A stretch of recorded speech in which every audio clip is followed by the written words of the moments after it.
हर उस चीज़ में रिस्क लो जो तुम्हारे सपने सच करने में मदद करे।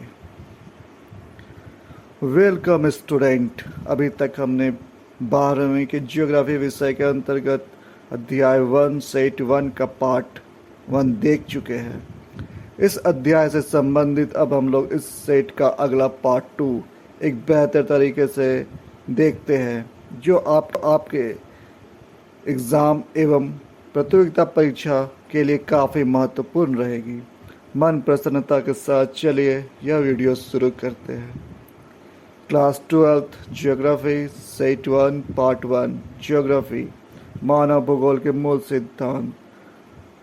चैप्टर 1 मानव भूगोल प्रकृति एवं विषय क्षेत्र। Human geography nature and scope. MCQ 25 all previous year and related question। Question number 26। नौ निश्चयवादी विचारधारा के प्रतिपादक कौन थे?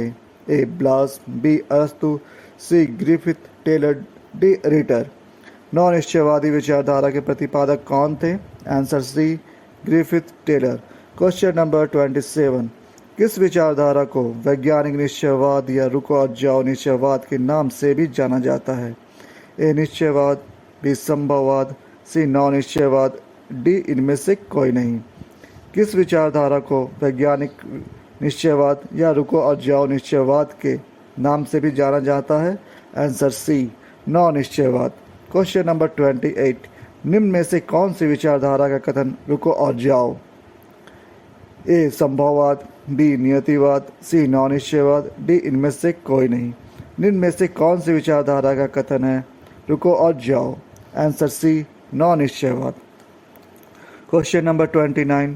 कौन सी विचारधारा निश्चयवाद और संभववाद के बीच का रास्ता है? ए निश्चयवाद, बी संभववाद, सी नौ निश्चयवाद, डी इनमें से सभी।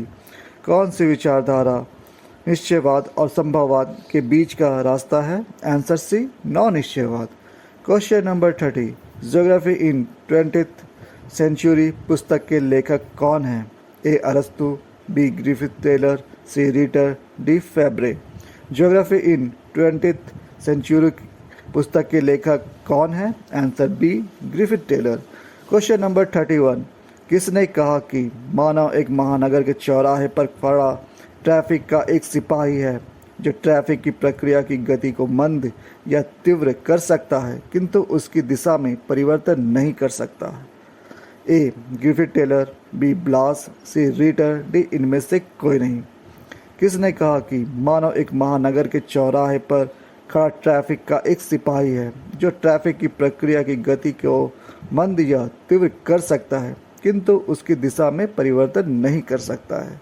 Answer A Griffith Taylor. Question number 32। भौगोलिक अध्ययन की नवीन विचारधाराओं में निम्न में कौन सम्मिलित है? ए प्रत्यक्षवाद, बी व्यवहारगत, सी मानवतावादी, डी इनमें से सभी। भौगोलिक अध्ययन की नवीन विचारधाराओं में कौन सम्मिलित है? आंसर डी इनमें से सभी। Question number 33।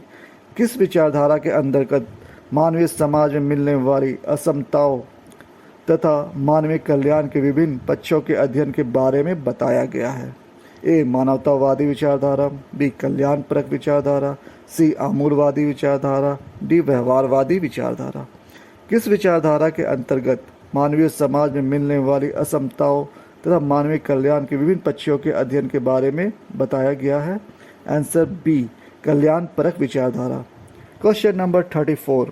किस विचारधारा के अंतर्गत सामाजिक आर्थिक जीवन की समसामयिक घटनाओं तथा स्थानिक सामाजिक संगठन के अध्ययन की वरीयता प्रदान करता है? ए कल्याणपरक विचारधारा, बी मानवतावादी विचारधारा, सी आमूलवादी विचारधारा, डी व्यवहारवादी विचारधारा। किस विचारधारा के अंतर्गत सामाजिक आर्थिक जीवन की सामयिक घटनाओं तथा स्थानीय सामाजिक संगठन के अध्ययन की वरीयता प्रदान करता है? क्वेश्चन बी मानवतावादी विचारधारा। Question number 35। किस विचारधारा के अंतर्गत सामाजिक आर्थिक व्यवस्था पर बल दिया जाता है, जिसके अंतर्गत विश्व के समस्त निवासियों का विश्व के संसाधनों पर समान स्वामित्व और नियंत्रण होता है? ए कल्याणपरक विचारधारा, बी आमूलवादी विचारधारा, सी ए और बी दोनों, डी इनमें से कोई नहीं। किस विचारधारा के अंतर्गत सामाजिक आर्थिक व्यवस्था पर बल दिया जाता है, जिसके अंतर्गत विश्व के समस्त निवासियों का विश्व के संसाधनों पर समान स्वामित्व और नियंत्रण होता है? आंसर बी आमूलवादी विचारधारा। क्वेश्चन नंबर 36, किस विचारधारा में प्रत्यक्ष अनुभव के साथ साथ स्थान की अवधारणाओं को जातीयता, धर्म, प्रजाति आदि पर आधारित सामाजिक वर्गों के आधार पर अध्ययन किया जाता है? ए व्यवहारवादी विचारधारा, बी कल्याणपरक विचारधारा, सी ए और बी दोनों, डी इनमें से कोई नहीं। किस विचारधारा में प्रत्यक्ष अनुभव के साथ साथ स्थान की अवधारणाओं को जातीयता, धर्म, प्रजाति आदि पर आधारित सामाजिक वर्गों के आधार पर अध्ययन किया जाता है? आंसर ए व्यवहारवादी विचारधारा। क्वेश्चन नंबर 37, निम्न में से कौन सा भूगोलवेत्ता मानव भूगोल से संबंधित नहीं है? ए एलन सैम्पल, बी हंटिंगटन, सी रेडजेल, डी वर्सेंट रशल। निम्न में से कौन सा भूगोलवेत्ता मानव भूगोल से संबंधित नहीं है? Answer D Versant रशल। Question number 38, निम्नलिखित में से कौन सा एक लोगों और पर्यावरण के बीच अनुनय क्रिया का सर्वाधिक महत्वपूर्ण कारक है? ए मानव बुद्धिमत्ता, बी प्रौद्योगिकी, सी लोगों का अनुभव, डी मानवीय विचारधारा। निम्नलिखित में से कौन सा एक लोगों और पर्यावरण के बीच अन्योन्य क्रिया का सर्वाधिक महत्वपूर्ण कारक है? आंसर बी प्रौद्योगिकी। क्वेश्चन नंबर 39, निम्नलिखित में से कौन सा भौगोलिक सूचना का स्रोत नहीं है? ए प्राचीन मानचित्र, बी प्राचीन महाकाव्य, सी यात्रियों का मानचित्र, डी इनमें से कोई नहीं। निम्नलिखित में से कौन सा भौगोलिक सूचना का स्रोत नहीं है? आंसर बी प्राचीन महाकाव्य। क्वेश्चन नंबर 40, निम्नलिखित में कौन सा एक मानव भूगोल का उपगमन नहीं है? ए स्थानिक संगठन, बी मात्रात्मक क्रांति, सी क्षेत्रीय विविधता, डी इनमें से कोई नहीं। निम्नलिखित में कौन सा एक मानव भूगोल का उपगमन नहीं है? आंसर ए स्थानिक संगठन। क्वेश्चन नंबर 41, निम्नलिखित में कौन सा राजनीतिक भूगोल का एक उप क्षेत्र है? ए विपणन भूगोल, बी निर्वाचन भूगोल, सी उद्योग भूगोल, डी इनमें से सभी। निम्नलिखित में कौन सा राजनीतिक भूगोल का एक उप क्षेत्र है? आंसर बी निर्वाचन भूगोल। क्वेश्चन नंबर 42, निम्नलिखित में से कौन सा आर्थिक भूगोल का एक उप क्षेत्र है? आंसर ए संसाधन भूगोल, बी व्यवहारवादी भूगोल, सी ए और बी दोनों, डी इनमें से कोई नहीं। निम्नलिखित में से कौन सा आर्थिक भूगोल का एक उप क्षेत्र है? आंसर ए संसाधन भूगोल। क्वेश्चन नंबर 43, मानव भूगोल की आमूलवादी रेडिकल विचारधारा ने किस सिद्धांत का उपयोग किया है? ए अरस्तुवादी, बी समुदायवादी, सी मार्क्सवादी, डी इनमें से सभी। मानव भूगोल की आमूलवादी रेडिकल विचारधारा ने किस सिद्धांत का उपयोग किया है? आंसर सी मार्क्सवादी। क्वेश्चन नंबर 44, एक प्रदेश अन्य प्रदेश से किस प्रकार भिन्न है और क्यों भिन्न है, यह समझने के लिए कौन सा उपागम प्रसिद्ध है? ए क्षेत्रीय विभेदन, बी स्थानिक विभेदन, सी ए और बी दोनों, डी इनमें से कोई नहीं।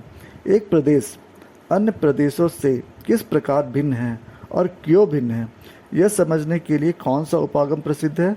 आंसर ए क्षेत्रीय विभेदन। क्वेश्चन नंबर 45, निम्नलिखित में से किस उपागम में कंप्यूटर और सांख्यिकीय विधियों का प्रयोग किया जाता है? ए स्थानिक विसंगठन, बी प्रादेशिक विश्लेषण, सी ए और बी दोनों, डी इनमें से कोई नहीं। निम्नलिखित में से किस उपागम में कंप्यूटर और सांख्यिकी विधियों का प्रयोग किया जाता है? आंसर ए स्थानिक संगठन। क्वेश्चन नंबर 46, भूगोल में उत्तर आधुनिकवाद की समय अवधि क्या है? ए 1980 का दशक, बी 1970 का दशक, सी 1960 का दशक, डी 1990 का दशक। भूगोल में उत्तर आधुनिकवाद की समय अवधि क्या है? आंसर डी 1990 का दशक। क्वेश्चन नंबर 47, निम्नलिखित में से कौन सी शाखा मानव भूगोल से संबंधित है? ए जनसंख्या भूगोल, बी नगरीय भूगोल, सी आवास भूगोल, डी इनमें से सभी। निम्नलिखित में से कौन सी शाखा मानव भूगोल से संबंधित है? आंसर डी इनमें से सभी। क्वेश्चन नंबर 48, आरंभिक उपनिवेशक युग में भूगोल का कौन सा उपागम प्रचलित था? ए प्रादेशिक विश्लेषण, बी अन्वेषण और विवरण, सी ए और बी दोनों, डी इनमें से कोई नहीं। आरंभिक उपनिवेशक युग में भूगोल का कौन सा उपागम प्रचलित था? आंसर बी अन्वेषण और विवरण। क्वेश्चन नंबर 49, निम्नलिखित में से कौन सा उपक्षेत्र राजनीतिक भूगोल का उप क्षेत्र नहीं है? ए निर्वाचन भूगोल, बी ऐतिहासिक भूगोल, सी सैन्य भूगोल, डी इनमें से कोई नहीं। निम्नलिखित में से कौन सा उपक्षेत्र राजनीतिक भूगोल का उपक्षेत्र नहीं है? आंसर बी ऐतिहासिक भूगोल। क्वेश्चन नंबर 50, मात्रात्मक क्रांति संबंधित है? ए मानव भूगोल से, बी भौतिक भूगोल से, सी ए और बी दोनों, डी इनमें से कोई नहीं। मात्रात्मक क्रांति संबंधित है, आंसर सी ए और बी दोनों।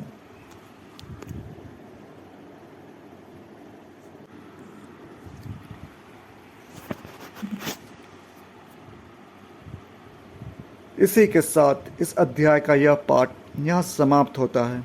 उम्मीद है यह वीडियो आपको पसंद आया होगा, जो आपके एग्ज़ाम के लिए सहायक होगी।